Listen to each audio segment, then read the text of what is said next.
السلام عليكم ورحمة الله تعالى وبركاته. الحمد لله نحمده ونستعينه ونستغفره ونؤمن به ونتوكل عليه ونعوذ بالله من شرور أنفسنا ومن سيئات أعمالنا. من يهده الله فلا مضل له ومن يضلل فلا هادي له. نشهد أن لا إله إلا الله وحده لا شريك له ونشهد أن سيدنا مولانا محمدا عبده ورسوله. أما بعد فقد قال الله تعالى في القرآن العظيم وفي القرآن المجيد: أعوذ بالله من الشيطان الرجيم بفضل بسم الله الرحمن الرحيم. ومن يتق الله يجعل له مخرجا ويرزقه من حيث لا يحتسب. آمنا بالله صدقல்லாஹுல் மௌலானல் அலீம். ஆடும் மலர்களிலும் அலை பாயும் கடல்களிலும் கூவும் குயில்களின் குரல்களிலும் கேட்க செய்கின்ற ஏக வல்லமையான அல்லாஹ்விற்கு புகழ் அனைத்தும். முல்லையாம் காற்றிலே வீசும் தென்றலை போல் நல்நிலையில் மனப்பரப்பும் நம் கோமான் நபிகள் பெருமானார் ஸல்லல்லாஹு அலைஹி வஸல்லம் அவர்களின் துஆ பரக்கத்தாலும் அவர்களை பின்பற்றிய சத்திய சஹாபாக்கள், தாபீன்கள், தபா தாபீன்கள், இமாம்கள், முத்தகீன்கள், சுஹதாக்கள், நல்லடியார்கள் இன்னும் நம் அனைவர்கள் மீதும் சாந்தியும் சமாதானமும் என்றென்றும் நிலைத்து நிற்கட்டுமாக என்று கூறி, இன்றைய தினம் யௌமுல் ஜும்ஆ, இந்த ஜும்ஆ தினத்தன்று துல்காதா மாதத்தினுடைய சிறப்பு என்ன, அந்த மாதத்திலே நாம் நடந்து கொள்ள வேண்டியவை எவை என்பதை பற்றி பேசுவதற்கு ஆசிக்கின்றேன். அன்புக்குரியவர்களே, 4 மாதங்களை நபிகள் பெருமானார் ஸல்லல்லாஹு அலைஹி வஸல்லம் அவர்கள் சிறப்பான மாதம் என்று சொன்னார்கள். அதிலே ஒன்றுதான் துல்காதா மாதம். முந்தைய காலகட்டத்திலே நபி பிறப்பதற்கு முன்னாலேயே அரபியர்கள் இந்த துல்காதா மாதத்திலே வேட்டையாடுவது, சண்டை போடுவது, இவைகளையெல்லாம் நிறுத்தி விடுவார்கள். அந்த அளவுக்கு அந்த அரபியர்கள் நபி பெருமானார் ஸல்லல்லாஹு அலைஹி வஸல்லம் அவர்கள் பிறப்பதற்கு முன்னாலேயே அவர்கள் இந்த மாசத்திற்கு மிகவும் முக்கியத்துவம் கொடுத்தார்கள். இந்த மாசத்திலே அவர்கள் பயப்படுவார்கள். இந்த மாசத்திலே நன்மைகளை அவர்கள் செய்வார்கள். இந்த மாசத்தில் அவர்கள் யாரிடத்திலும் புண்படும் அளவுக்கு பேச மாட்டார்கள். அவர்களுடைய அந்த ஐதீகமே இந்த துல்காதா மாசத்தினுடைய அந்த சிறப்பை அவர்கள் விளங்கி வைத்திருக்கின்றார்கள். அன்புக்குரியவர்களே, பெருமானார் ஸல்லல்லாஹு அலைஹி வஸல்லம் அவர்கள் துல்காதா மாதத்திலே தான் 4 உம்ராக்களையும் செய்திருக்கிறார்கள். நபிகள் பெருமானார் ஸல்லல்லாஹு அலைஹி வஸல்லம் அவர்கள் 4 உம்ராக்கள் செய்தார்கள், ஒரு ஹஜ் செஞ்சாங்க. அதிலே நபிகள் பெருமானார் ஸல்லல்லாஹு அலைஹி வஸல்லம் அவர்கள் ஹுதைபியா உடன்படிக்கையின் போது ஒரு உம்ரா செய்தார்கள். அது எந்த மாதம் என்று சொன்னால் அது துல்காதா மாதமாகவே இருக்கிறது. அதே போன்று ஃபத்ஹு மக்கா, மக்கா வெற்றி அடைந்த போது பெருமானார் ஸல்லல்லாஹு அலைஹி வஸல்லம் அவர்கள் உம்ரா செய்தார்கள். அது எந்த மாதம்? துல்காதா மாதம். அதே போன்று ஹுனைன் போரின் போது நபிகள் பெருமானார் ஸல்லல்லாஹு அலைஹி வஸல்லம் அவர்கள் ஒரு உம்ரா செஞ்சாங்க. அந்த உம்ராவும் இந்த துல்காதா மாசத்திலேயே பெருமானார் ஸல்லல்லாஹு அலைஹி வஸல்லம் அவர்கள் உம்ரா செய்திருக்கிறார்கள். அதே போன்று ஹஜ்ஜத்துல் வதா, அதாவது பெருமானார் ஸல்லல்லாஹு அலைஹி வஸல்லம் கடைசி பேருரையின் போது பெருமானார் ஸல்லல்லாஹு அலைஹி வஸல்லம் அவர்கள் துல் ஹஜ் மாதத்திலேயும் ஒரு உம்ரா செய்தார்கள். எதோட உம்ராவுடன் ஹஜ்ஜை செய்தார்கள் பெருமானார் ஸல்லல்லாஹு அலைஹி வஸல்லம். அன்புக்குரியவர்களே, துல்கஅதா மாதம் மிக சிறப்பான மாதம். இந்த மாசத்திலே நாம் அதிகமான முறையிலே நல்ல அமல்கள் செய்ய வேண்டும். என் பெருமானார் ஸல்லல்லாஹு அலைஹி வஸல்லம் அவர்களுடைய அபூ தாலிப் அவர்களுடைய சிறிய தந்தை, அவர்களுக்கு உறுதுணையாக இருந்தவங்க. பெருமானார் ஸல்லல்லாஹு அலைஹி வஸல்லம் அவர்களை எதிரிகள் தாக்க வருகின்ற நேரத்திலேயும் கூட அபூ தாலிப் அவர்கள் பெருமானார் ஸல்லல்லாஹு அலைஹி வஸல்லம் அவர்களுக்கு உதவி செய்திருக்கிறாங்க. அந்த குஃபார்களை அடித்து விரட்டுவார்கள். என் பெருமானார் ஸல்லல்லாஹு அலைஹி வஸல்லம் அவர்களை குஃபார்கள் ஏசி பேசினாலும் கூட அபூ தாலிப் அவர்கள் அதற்கு மறுப்பு தெரிவித்து அவர்களை விரட்டி விடுவார்கள். அந்த அளவுக்கு உறுதுணையாக இருந்த அபூ தாலிப் அவர்களும் இந்த மாசத்திலே துல்கஅதா மாசத்துல தான் இறந்து போனாங்க. அவர்களுக்காக அவர்கள் இஸ்லாத்திலே வரவில்லை என்றாலும் பெருமானார் ஸல்லல்லாஹு அலைஹி வஸல்லம் அவர்கள் அவர்களுக்காக இந்த துல்கஅதா மாசத்திலே என் பெருமானார் ஸல்லல்லாஹு அலைஹி வஸல்லம் அவர்கள் துஆ செய்திருக்கிறார்கள். அதே போன்று அன்பு மனைவி ஹதீஜா ரலியல்லாஹு தஆலா அன்ஹா, ஹதீஜா ரலியல்லாஹு தஆலா அன்ஹா அவர்கள் துல்கஅதா மாசத்திலே தான் இறந்து போனார்கள். அவர்களுக்காக பெருமானார் ஸல்லல்லாஹு அலைஹி வஸல்லம் அவர்கள் துஆ செய்தார்கள். அன்புக்குரியவர்களே, இப்படி ஏராளமான ஒரு முக்கியமான ஒரு அமல்கள் செய்யக்கூடிய மாதமாகவும் ஒரு சிறப்பிற்குரிய மாதமாகவும் இந்த மாதத்திலே ஏனைய நிகழ்வுகள் நிகழ்ந்திருக்கிறது. அன்புக்குரியவர்களே, நம்முடைய மூசா அலைஹிஸ்ஸலாம் அவர்கள் தூர் சீனா மலைக்கு இருந்து தவம் இருந்தாங்கல்ல, அல்லாஹ்ட்ட பேசுறதுக்காக 40 நாள். அதில் 30 நாட்கள் துல்கஅதா மாசத்துல தான் அவர்கள் என்ன செஞ்சுக்கிறாங்க, அல்லாஹ்ட்ட பேசுறதுக்காக தியானம் செஞ்சு அங்க போய் காத்திருந்த நேரம் என்று சொன்னால், மாதம் என்று சொன்னால் அது துல்கஅதா மாதமாகவே இருக்குகிறது. அன்புக்குரியவர்களே, துல்கஅதா மாதத்திலே ஏனைய விசேஷங்கள் இருக்குகிறது.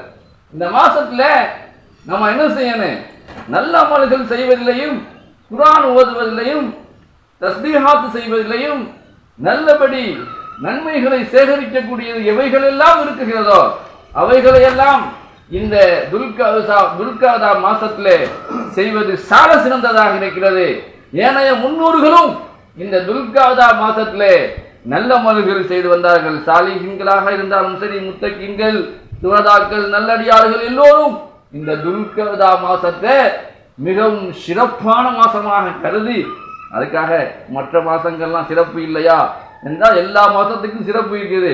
நபி ஸல்லல்லாஹு அலைஹி வஸல்லம் அவர்கள் 4 மாசத்திலே சிறப்பிட்டு கூறிய ஒரு முக்கியமான மாசம் இந்த துல்கஅதா மாசம். ஏனென்றால் ஹாஜிகள் எல்லாம் இந்த துல்கஅதா மாசத்திலே தான் ஹஜ் செய்வதற்காக சாரை சாரையாக சென்று கொண்டிருக்கிறார்கள். அப்படிப்பட்ட ஒரு சிறப்பு வாய்ந்த துல்கஅதா மாசத்திலே நாம் இருக்குகிறோம். இந்த துல்கஅதா மாசத்தை நம்ம என்ன செய்யக்கூடாது, வெட்டியாக நம்முடைய காலத்தை கழித்து விடக்கூடாது என்பதற்காக பெருமானார் ஸல்லல்லாஹு அலைஹி வஸல்லம் அவர்கள் இந்த துல்கஅதா மாசத்திலே கேட்கக்கூடிய துஆக்கள் அங்கீகரிக்கப்படுகிறது. இந்த துல்கஅதா மாசத்துல நாம் என்னென்ன நல்ல அமல்கள் செய்கின்றோமோ அவைகளெல்லாம் அல்லாஹ் தஆலா ஏற்றுக்கொள்கிறார். மற்ற மாசத்துல ஏற்றுக்கொள்ள மாட்டானா என்று கேள்வி எழுகிறது. என்று சொன்னால், உதாரணமாக ஒரு கேஸ் கொடுக்கிறோம், அந்த கேஸ்ல உடனடியாக விசாரிக்கணும், அர்ஜென்ட் அப்படின்னு சொன்னாக்கா அதே மாதிரி என்ன செய்வாங்க, அந்த ஜட்ஜி உடனடியாக விசாரிப்பார். அதே போன்று இந்த ஏனைய மாசத்திலையும் அந்த அந்த நமக்கு வரக்கூடிய கஷ்டங்கள் இவைகளை எல்லாம் நம்ம அல்லாஹ்ட்ட கேட்டு இருப்போம். ஆனால் அதில் பெண்டிங்ல இருக்கு, ஆனால் அதுக்கு தீர்ப்பு கிடைக்கும், இருந்தால் லேட் ஆகும். ஆனால் துல்கஅதா மாசத்துல நம்ம துஆ கேட்கின்ற பொழுது அர்ஜென்ட்டாக என்ன செய்யப்படுகிறது, அது அங்கீகரிக்கப்படுகிறது. அதனாலதான் என் பெருமானார் ஸல்லல்லாஹு அலைஹி வஸல்லம் அவர்கள் இந்த மாசத்திலே அவர்கள் ஏனைய சஹாபாக்களுக்கும் வலியுறுத்தினார்கள். என் பெருமானார் ஸல்லல்லாஹு அலைஹி வஸல்லம் அவர்கள் இந்த துல்கஅதா மாசத்திலே நல்ல அமல்கள் செய்வதை நீங்கள் எடுத்துக்கொள்ளுங்கள் என்பதை என் பெருமானார் ஸல்லல்லாஹு அலைஹி வஸல்லம் அவர்கள் நமக்கு முன் உதாரணமாக இருக்கிறார்கள். பெருமானார் ஸல்லல்லாஹு அலைஹி வஸல்லம் அவர்கள் நமக்கு முன் உதாரணமாக இருக்கிறார்கள். ஏனென்றால் மற்ற மாதங்களை கூட நபி ஸல்லல்லாஹு அலைஹி வஸல்லம் அவர்கள் உம்ரா செய்வதற்கு தேர்வு செய்யவில்லை. ஆனால் இந்த துல்காதா மாசத்தை என் பெருமானார் ஸல்லல்லாஹு அலைஹி வஸல்லம் அவர்கள் தேர்வு செய்தார்கள் என்று சொன்னால் அதிலே ஒரு சிறப்பு இருக்கும். அன்புக்குரியவர்களே, ஒரு தடவை நம்முடைய சஹாபாக்கள்ல மாலிக்கு ஹவுஸ் இப்னு மாலிக் என்ற சஹாபி, அவர்களுடைய மகனார என்ன செஞ்சுட்டாங்க, எதிரிகள் பிடிச்சிட்டு போயிட்டாங்க. அவர்கள் வாப்பாக்கு கூட தெரியல, ஹவுஸ் இப்னு மாலிக் அவர்களுக்கு கூட தெரியல. அவர்களுடைய மகனை என்ன செஞ்சுட்டாங்க, பிடிச்சிட்டு போயிட்டாங்க. பிடிச்சிட்டு போய் ஜெயில் கைதியாக வீட்டில் வச்சு ஆடு மேய்ச்ச விட்டுட்டாங்க. ஆடு மேய்ச்ச விட்டுட்டாங்க அந்த குஃபார்கள். 3 மாசம் அவர்கள் என்ன செஞ்சாங்க, மாலிக்கு ஹவுஸ் இப்னு மாலிக் ரலியல்லாஹு அன்ஹுடைய மகன் 3 மாசம் அந்த ஆடை மேய்ச்சிக்கிட்டே இருந்தார். ஒரு தடவை என்ன செஞ்சிட்டாரு, தப்பிச்சு விடியாண்டார். 3 மாசம் முடிஞ்சிருச்சு. 3 மாசம் முடிஞ்சு என்ன செஞ்சிட்டாரு, தப்பிச்சுட்டு வந்தார். அதோட என்ன செஞ்சிருச்சு, 100க்கும் மேற்பட்ட ஆடு என்ன செஞ்சிருச்சு, அவரோட வந்துருச்சு. அது எந்த மாசம்தான், அது துல்காதா மாசம் தான். உடனே ஹவுஸ் இப்னு மாலிக் ரலியல்லாஹு தஆலா அவர்கள் நபிகள் பெருமானார் ஸல்லல்லாஹு அலைஹி வஸல்லம் இடத்திலே விரைந்து சென்று, நபியே நாயகமே, என்னுடைய மகனை பிடிச்சிட்டு போயிட்டாங்க அப்படின்னு ஏற்கனவே சொல்லி இருந்தாங்க நபி ஸல்லல்லாஹு அலைஹி வஸல்லம் இடத்துல. இப்போ என்னுடைய மகன் வந்துட்டாப்புல தப்பிச்சு, அதோட என்ன செஞ்சுக்குது, 100க்கும் மேற்பட்ட ஆடுகள் வந்துருச்சே, நாங்கள் என்ன செய்யறது?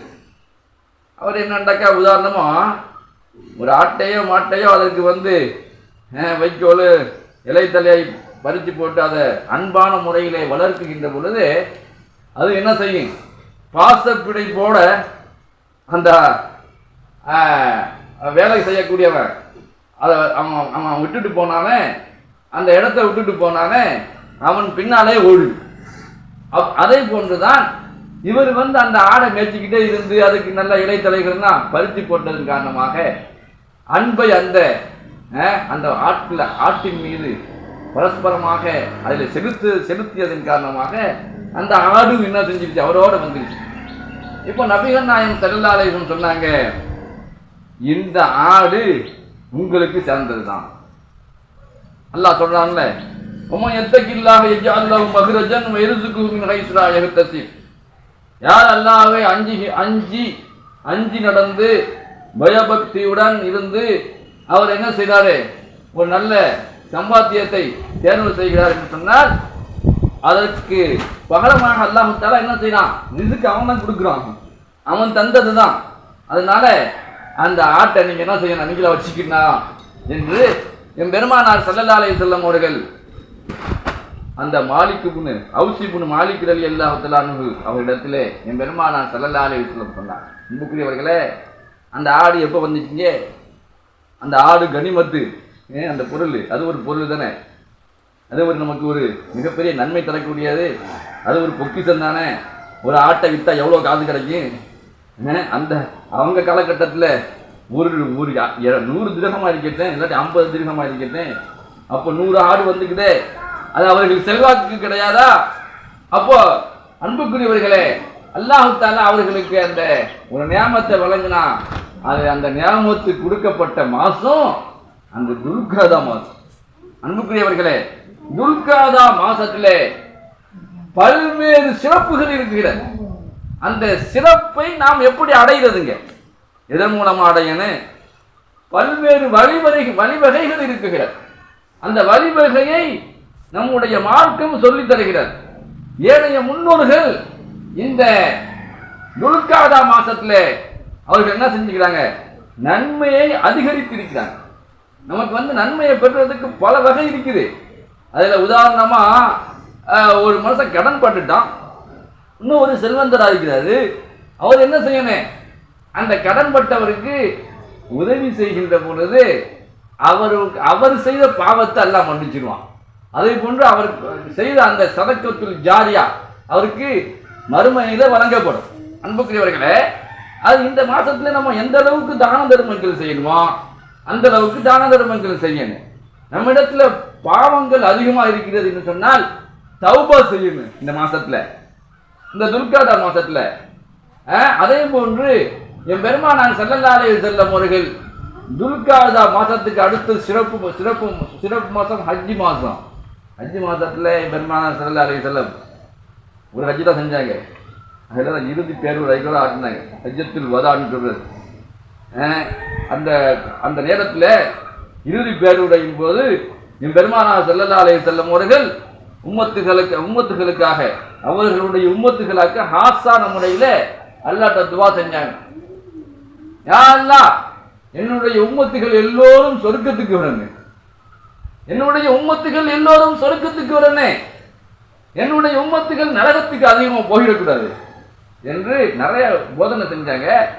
அதில் என் பெருமானார் ஸல்லல்லாஹு அலைஹி வஸல்லம் அவர்கள் சொன்ன வார்த்தையில முக்கியமானது இது ஒன்று. எல்லாரும் என்ன செய்யணும்? நன்மைகளை செஞ்சு மறுமையில வருமானத்தோட வரணும். வருமானத்தோட வந்து அவர்களுடைய வலது கையில என்ன செய்யணும்? அவமால் என்று சொல்லக்கூடிய செயலேடு ரிசல்ட் வலது கையில கொடுக்கணும். அந்த ரிசல்ட்டை வாங்கிட்டு கண்ணில் ஒத்திக்கிட்டு என்ன செய்யணும்? சொர்க்கத்துக்கு போகணும், ஜன்னத்துல் ஃபிர்தௌஸில் போய் அடையணும். அந்த ஜன்னத்துல் ஃபிர்தௌஸை அடையிறதுக்கு பெருமானார் ஸல்லல்லாஹு அலைஹி வஸல்லம் அவர்கள் ஹஜ்ஜத்துல் வதாவுல பெருமானார் ஸல்லல்லாஹு அலைஹி வஸல்லம் அவர்கள் அல்லாஹ் இடத்துல துவா செஞ்சாங்க, உம்மத்துகளுக்காக துவா செஞ்சாங்க. அப்படிப்பட்ட அந்த துவாவை பெறக்கூடிய மாசம் அடுத்த மாசம் வருது. துல்காதா முடிய போகுது. துல்ஹஜ்ஜினுடைய சிறப்பை பற்றி இன்ஷா அல்லாஹ் அடுத்த வாரம் நான் பேச போறோம். இப்ராஹிம் நபி எப்படி காபத்துல்லா கட்டினாங்க, எப்படி எல்லாம் இஸ்மாயில் அலைஹிஸ்ஸலாம் அவர்களை நீண்ட நாளைக்கு பிறகு என்ன செஞ்சாங்க, பெற்றெடுத்தாங்க, அதை பற்றியெல்லாம் பேச இருக்கிறோம். அன்புக்குரியவர்களே, இன்றைய தலைப்பு என்னன்னா துல்காதா மாசத்தினுடைய சிறப்பு. துல்காதா மாசத்துல சாட்டான முறையில் சொல்ல வேண்டும் என்று சொன்னால் நீங்க என்ன செய்யுங்க, இந்த துல்காதா மாசத்துல எந்த ஒரு தவறான பேச்சும் பேசக்கூடாது, வட்டி வாங்கக்கூடாது, அடுத்தவர்களுடைய பொருள் அபகரிக்கக்கூடாது, பொய் பிணக்குகள் பித்தலாட்டங்கள் எல்லாம் இந்த மாசத்துல என்ன செஞ்சு ஒதுக்கி வச்சிருங்க. ஆனா இஸ்லாத்துல வராம இருந்த அரபியர்கள் கூட காட்டும் நாண்டித்தனமா நடந்த அந்த காலகட்டத்திலையும் கூட துல்காதா மாசத்துல அவங்க என்ன செஞ்சுக்கிறாங்க, எந்த ஒரு வேட்டையாடுறது போய் காட்டுல இது போன்று சண்டைகள் செய்வதை எல்லாம் நிப்பாட்டிக்குவாங்க. அப்ப இஸ்லாத்துல வர்றதுக்கு முன்னாலேயே அவர்களுடைய அந்த ஐதீகம் இருந்திருக்கிறது என்று சொன்னால் அந்த துல்காதா மாசத்துக்கு நிறைய சிறப்பு இருக்கிறது என்பதற்கு பல்வேறு சான்றாக நமக்கு சொல்ல முடியும். அன்புக்குரியவர்களே, இப்படிப்பட்ட இந்த துல்காதா மாசத்திலே நாம் அனைவர்களும் நல்ல அமல்கள் செய்யக்கூடியவர்களாக, நல்லவர்களாக, முத்தகின்களாக, சுகதாக்களுடைய கூட்டத்தில் நம் அனைவர்களையும் அல்லாஹ் ஆக்கி அருள் முடிவானாக. வாஹிர் தஅவானா அல்ஹம்துலில்லாஹி ரப்பில் ஆலமீன். அஸ்ஸலாமு அலைக்கும் வரஹ்மத்துல்லாஹி தஆலா வபரகாத்துஹு. நமது சேனலின் விளம்பரங்களுக்கு sunnaatruth@gmail.com